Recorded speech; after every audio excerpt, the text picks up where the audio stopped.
Okay, so we're still operating in this regression workbook. We're just going to do one example for chapter 14, and it's going to be really straightforward. And in fact, you can apply it to the simple linear regression. You don't have to do it with all the formulas the way we did it. The reason I do it with all those formulas is because I want us to just get comfortable how to manipulate Microsoft Excel, as that is the purpose of BA 351A. But anyway, let's go ahead and do this example. This was our running example in the chapter notes. So we have this county. We're interested in predicting property value from the size, the land area in acres, and age in years from 30 single family homes located in Glen Cove. So we want to do a multiple linear regression model to predict fair market value based on land area and property. So I think I said this in one of the earlier videos, but this is all we're going to do for chapter 14. We're just going to do the most simple model for chapter 14. So just two variables, no dummies, no interactions. So let's go ahead and do this. So what you're going to want to do is you want to go to data analysis, and then we're going to want to click on regression. Now, if you don't have that available, click on analysis tools right next to it, and then just make sure this analysis tool pack is clicked. I don't know if you'll have to download something. This was just, I don't recall ever downloading it on my Excel. It was just there. So hopefully that's the case for you. Otherwise, just click this.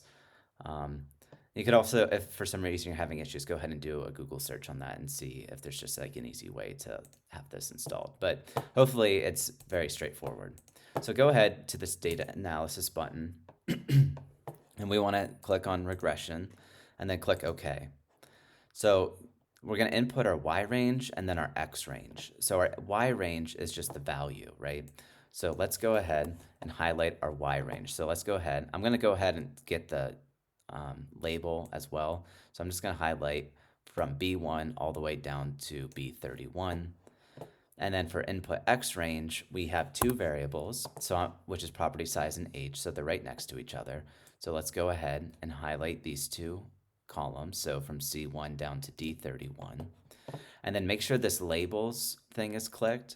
So if you didn't select the labels and you started selecting the data from B2 instead of B1, you wouldn't need to, but because I did select those, make sure labels is clicked. And then you can go ahead and just click OK. And we get our output. And we can see that both variables are highly significant. We see our positive 407 for the coefficient of property size and the negative 2.8 for age.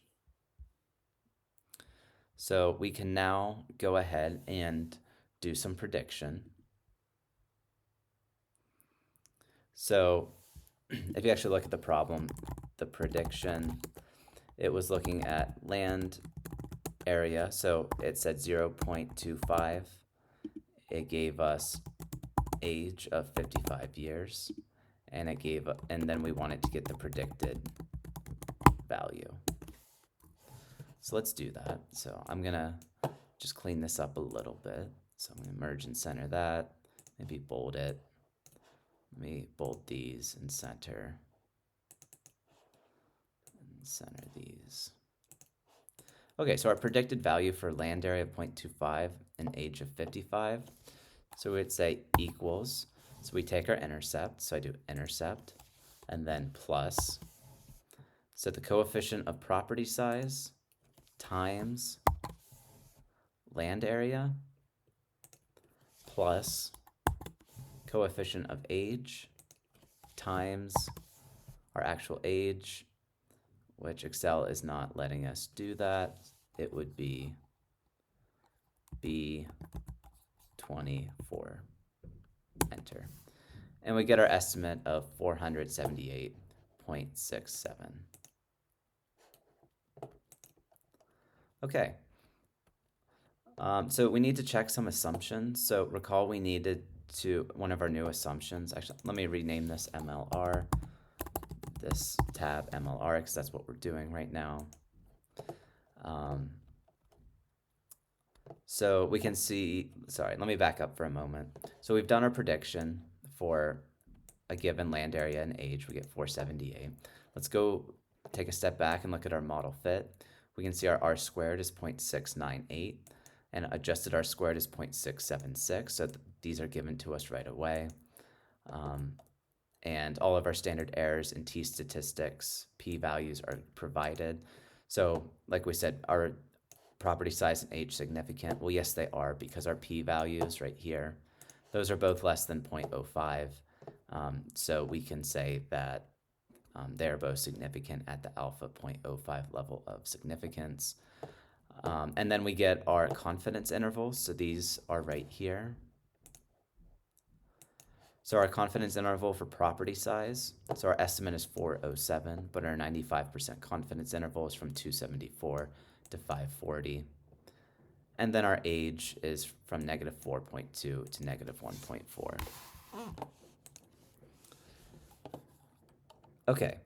One thing we do need to check is for collinearity between property size and age. So let's go ahead and just calculate our correlation. So I'll just do that right here. So let me do correlation of size and age. So I'll do equals correl. And then I'm going to select the property size. So from C2 down to C31, comma, and then from D2 down to D31, close parenthesis, and enter. And we get -0.10. So let me go ahead and just copy and paste this over to our other sheet. So let me do paste special, values, and we can see correlation here is -0.1. So we could say no issue of multi-collinearity.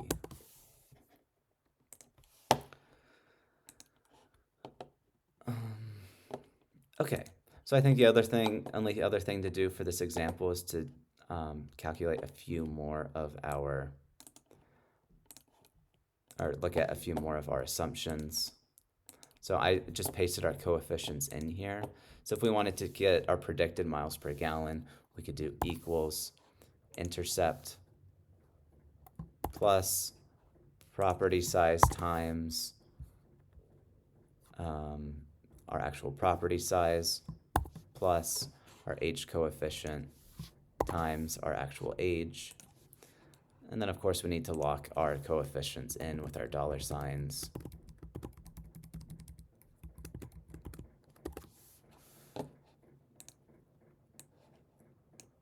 And we get our predicted values, and now we can calculate our residuals, which is just predicted minus actual. Enter.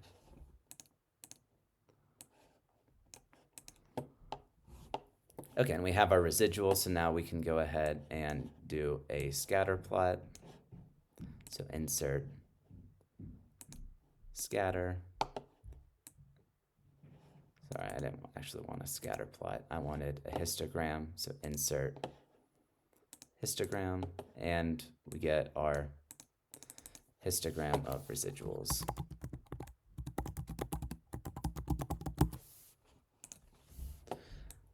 And then we could get our scatter plots as well.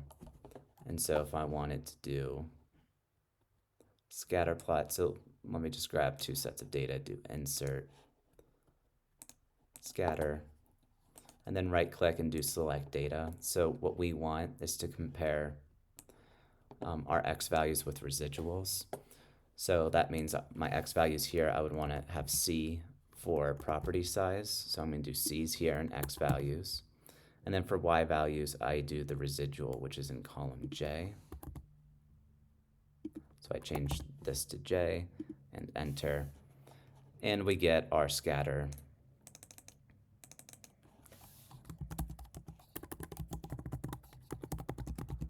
of property size and residuals. And we saw here there's a little heteroscedasticity. We have a lot of variance over here and then very little variance down here. And then let me just copy and paste this plot.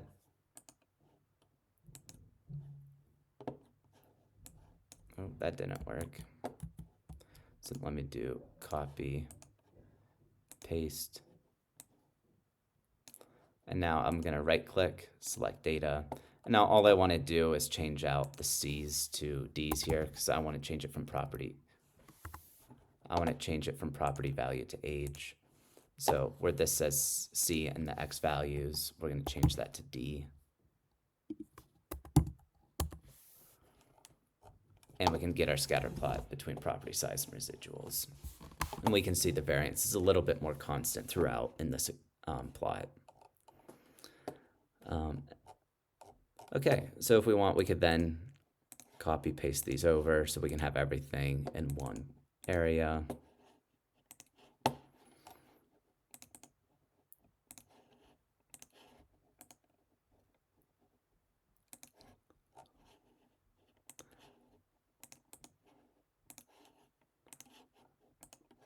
Of course, you might just want to paste everything into Word when you're doing your homework so it's all in one place. So you can have your output and your written solutions all in one spot, which will be a little easier.